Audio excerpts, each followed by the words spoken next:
First, let's clear up the confusion. I mean, even Jisoo was confused and needed clarification at one point. Lisa's last name is spelled with an L, but is pronounced with an N. 만호발? 만호반이에요, 반. 만호반이라고. 만호발 아니고. 여러분. Now, the reason we're talking about this and the reason everyone's freaking out right now is because YG Entertainment just submitted an application to register a trademark on Lisa's name, Manoban and Manoban La Lisa. Before you freak out, it looks like it's only being trademarked for the specific purpose of branding for merchandise and clothing. You can see the description there is pretty specific. Outer clothing, headwear, waterproof clothing, that's very specific. But on the downside of that, this probably means that if she were ever to leave YG, they would still own her name for those purposes. If she wanted to go on her own business ventures for clothing and things listed there, she would probably have to go through YG first and strike a deal. That's reason to be scared. But you can also look at this as YG Entertainment protecting Lisa's name from being misused by outside parties trying to take advantage of her image. So I'm curious, do you think this is just standard business and protection of their artists, or is it a power play for the future? This coincidentally comes after those reports from a few months ago that Taeyang and GD's names are also trademarked, and it was speculated, just speculated, that if they don't re-sign and leave YG, they might have to go by different names. But then again, Seven isn't under YG Entertainment anymore, but still is able to use his name. I think Winner's situation is actually a little scarier than Lisa's because their real names are trademarked for entertainment purposes, and that seems a lot more binding and vague than solely just clothing rights. But I do believe there are also renewal laws in play as well, so there's a lot to this. On one hand, we can't be too relieved about it yet, but also on the other hand, there's no need to drink in fear that YG just completely owns Lisa right now. Speaking of drinking, has anybody seen Bong Joon-ho this morning? I just want to know he's okay. I'm ready to drink tonight. So I will drink until next morning. Thank you.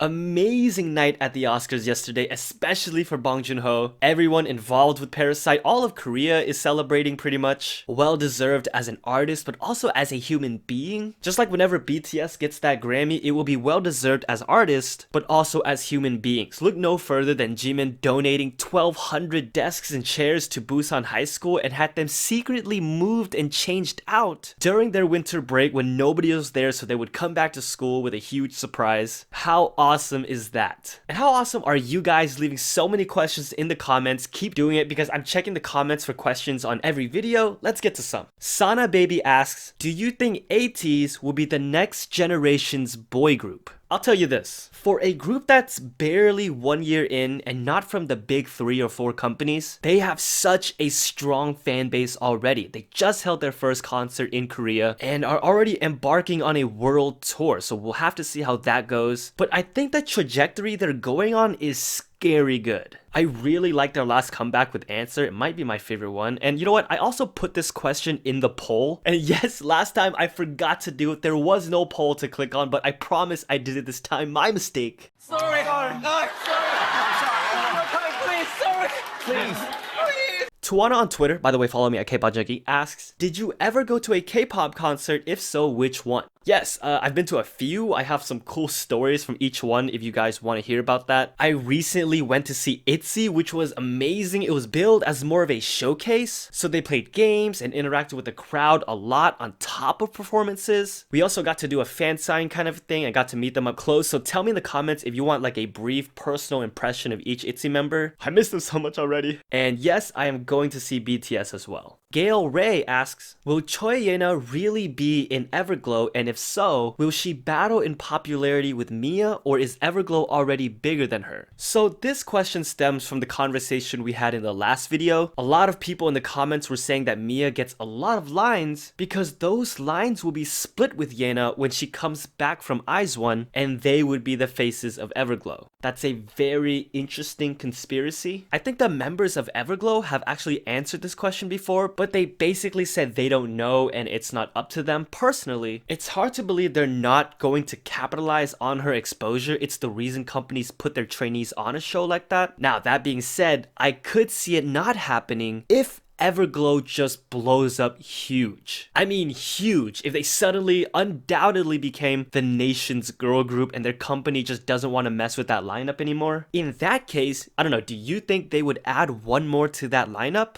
Other than that, Jana is an awesome talent, one of my favorites in IZ*ONE, so she should be fine either way. Yusef Gardesi asks, can you talk about Neon Punch's YouTube channel being deleted? Yeah, if you look up A100 Entertainment's channel, it's gone, along with all of Neon Punch's hard work. And before that, it was hacked and replaced with a lot of soccer videos. I don't know how many of you guys have actually heard of Neon Punch. I hope YouTube recognizes that and brings back everything the way it was, not just the channel. There's not too much else to say because we don't know much about it, and bringing awareness to it and to YouTube is the only thing to do at this point. Han Chi-sung spelled backwards on Twitter asks, do the questions have to be as deep as Felix's voice? This stems from when I asked you guys to leave questions, I said make them deep, make them weird, make them interesting, and make them fun. And to answer your question, yes. You know what? They have to be deeper than Felix's voice, like this next question. Lisa found Jimin's Jams Armling asks, you wake up one day in Seulgi's body, what would you do for the day? Very interesting and weird question, and I'm gonna answer in honor of Seulgi's birthday. By the way, leave some fun rosé questions because I think it's her birthday tomorrow, at least on this side of the globe. So, if I woke up in Seulgi's body for one day, the first thing I would do is go visit Wendy and see how she's doing.